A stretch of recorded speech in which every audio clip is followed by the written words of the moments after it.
দীর্ঘ ৬ বছর পর আগামী ৯ সেপ্টেম্বর অনুষ্ঠিত হতে যাচ্ছে ডাকসু নির্বাচন। এই নির্বাচন ঘিরে শিক্ষার্থীদের মাঝে দেখা দিয়েছে নানান প্রতিক্রিয়া। প্রার্থীরা দিচ্ছেন নানা রকম প্রতিশ্রুতি, কিন্তু প্রতিশ্রুতি অনুযায়ী কাজ করবে কিনা এই নিয়ে শিক্ষার্থীদের মধ্যে রয়েছে উদ্বেগ। ঢাকা বিশ্ববিদ্যালয়ে রয়েছে ৩৯,৯৩২ জন ভোটার।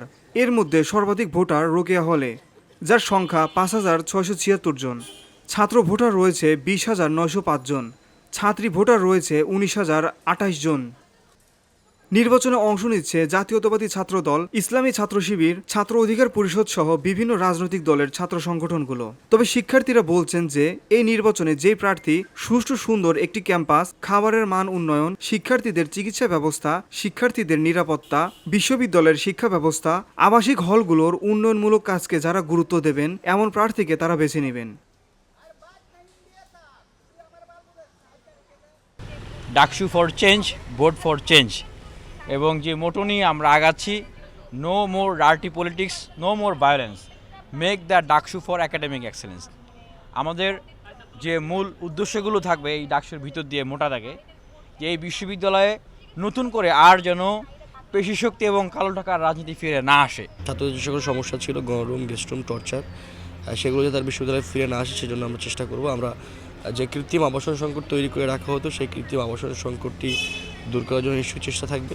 আমরা দেখেছি আমাদের কলাবনের লিফটগুলো এখনও সেই দজভঙ্গ অবস্থা রয়েছে। আমরা দেখেছি যে আমাদের ক্যান্টিনের মানগুলো সেগুলো এখনও সেই মানে মানদাতার আমলের নিম্ন পর্যায়ে রয়ে গেছে। আমরা দেখেছি আমাদের এই যে রেজিস্টার বিল্ডিংয়ের যে সিস্টেমটা সেটা এখনও সেই পুরনো বন্দোবস্তে পুরনো সিস্টেমে রয়ে গেছে। আমরা দেখেছি যে আমাদের গণ অভ্যুত্থানের অন্যতম যে আকাঙ্ক্ষা ছিল সিট সংকট দূর করা, প্রথম বর্ষ থেকে একটা শিক্ষার্থী আসলে যাতে সে গণরুম গেস্টরুমের পথে না হাঁটে, সে যাতে তার অটোমেটেড পদ্ধতিতে একটা তার সিটটা পেয়ে যায়, সেই আকাঙ্ক্ষা আমরা গণ অভ্যুত্থানের অন্যতম প্রধান আকাঙ্ক্ষা থাকলে সেটা আমরা পূর্ণ কিংবা বাস্তবায়িত রূপ আমরা দেখি না। আমরা দেখেছি এখনও প্রায় 1 মাস হয়ে গেল অনেক হলের শিক্ষার্থীরা, ফার্স্ট ইয়ারের শিক্ষার্থীরা এখনও হল উঠতে পারে না।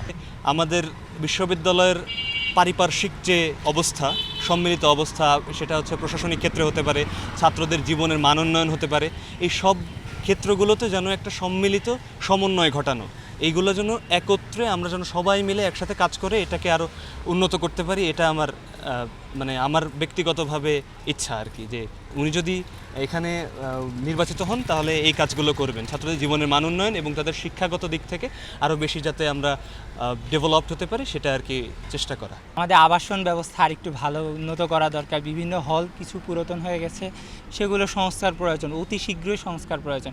খাবারের মান বিভিন্ন হলে বিভিন্ন রকম, আর এক এক হলে ভালো তো আরেক হলে খারাপ, এরকম যেন না হয়ে সকল হলের মধ্যে একটা স্বাস্থ্যসম্মত খাবারের ব্যবস্থা করা যায়। আর বিশেষ করে পানির ক্ষেত্রে ইদানিং একটা রিপোর্ট হয়েছিল যে পানীয় খুব বেশি দূষিত।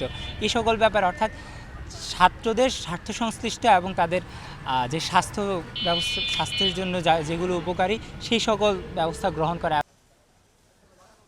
অন্যদিকে প্রার্থীরা বলছেন শিক্ষার্থীদের দাবিগুলো আদায় করার জন্যই ডাকসু নির্বাচনে অংশ নিচ্ছেন তারা। পাশাপাশি অবাধ, সুষ্ঠু ও নিরপেক্ষ নির্বাচন হবে কিনা এ নিয়ে আশঙ্কা প্রকাশ করছেন প্রার্থীদের কেউ কেউ। মানে সবারই কিছু যে বহিরাগত আসে আমাদের ক্যাম্পাসে, এগুলাও আমরা চাই না। আমরা চাই যে আমাদের ক্যাম্পাসটা খুব শান্তি শৃঙ্খলায় পরিপূর্ণ থাকুক, অ্যান্ড রাজনৈতিক দাঙ্গা যেমন যে কোনো এনসিপি বা জামাত বা অন্য কারোর প্রতি আমরা ডিপেন্ডেন্ট হতে চাই না। যেহেতু এটা ডাকসু মানে ঢাকা বিশ্ববিদ্যালয় কেন্দ্রিক একটা ছাত্র সংসদ হবে, তো সেখানে তারা নিজেরা যেন উদ্যোগ নিয়ে আমাদের যেই সমস্যাগুলো, ছাত্রছাত্রীদের যেই সমস্যাগুলো সেগুলো যেন তারা ঠিক করতে পারে, এটাই আমার। বিশ্ববিদ্যালয়ের আভ্যন্তরীণ যে সমস্যা এবং এই আভ্যন্তরীণ সমস্যাগুলোকে প্রশাসনের মাধ্যমে আমাদের যে সলভ করতে হবে, এটা খুব স্ট্রংলি করতে হবে। আর সবথেকে বড় সমস্যা হলো যে আমরা জানি যে বাংলাদেশ স্বাধীন হওয়ার পরে ডাকসু নিয়মিত হয় নাই। এই যে ডাকসুটা নিয়মিত করা, এটাও তাদের অন্যতম একটা দায়িত্ব, আমি সেটাই মনে করি। ডাকসুকে কোনো ক্ষমতাসীন দলগুলো একটু ভয় পায়, যার কারণে ডাকসু হলে তার একটা বড় প্রতিদ্বন্দ্বী তৈরি হবে, সেই একটা জায়গা থেকে তারা ডাকসুকে চাপিয়ে রাখতে চায়। যে শিক্ষার্থীদের আপনি দেখেন শুধু ডাকসু না, তো বিগত সময়ে আপনি কোনো নির্বাচনী তো আমরা দেখতে পাইনি, বা আমার এই বয়সে তো আমরা কেউ ভোট দেওয়ার সুযোগও হয়নি। সেই ক্ষেত্রে তাদের যে এই যে দমন নিপীড়নের যে কালচার, ডাকসু হলে তো সেটা আরও আগেই প্রকাশ পেয়ে যেত, এবং তারা চায় না যে শিক্ষার্থীদের মত প্রকাশের স্বাধীনতা থাকুক। সেই জায়গা থেকেই তারা ডাকসুটা বন্ধ করে রেখেছিল এবং বিভিন্ন আন্দোলনের প্রেক্ষিতে 19-এ একবার ডাকসু হলেও কিন্তু সেই ডাকসুটা কিন্তু মানে নিরপেক্ষ বা সুষ্ঠু হয়েছিল এটা কিন্তু বলা যাবে না।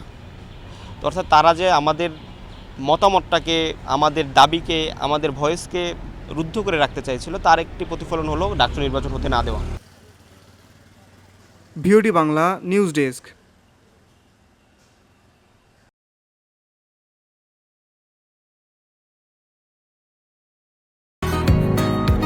বসুন্ধরা, উত্তরা, বনশ্রী, কুড়িল ও বাড্ডা সহ রাজধানীর বিভিন্ন স্থানে অভিজাত ও অত্যাধুনিক মানের ফ্ল্যাট কেনার এক নির্ভরযোগ্য প্রতিষ্ঠান প্লেজেন্ট প্রপার্টিজ লিমিটেড। তাই আপনার স্বপ্নের আবাসনের জন্য আজই যোগাযোগ করুন। Pleasant properties limited, where destiny matches eventually.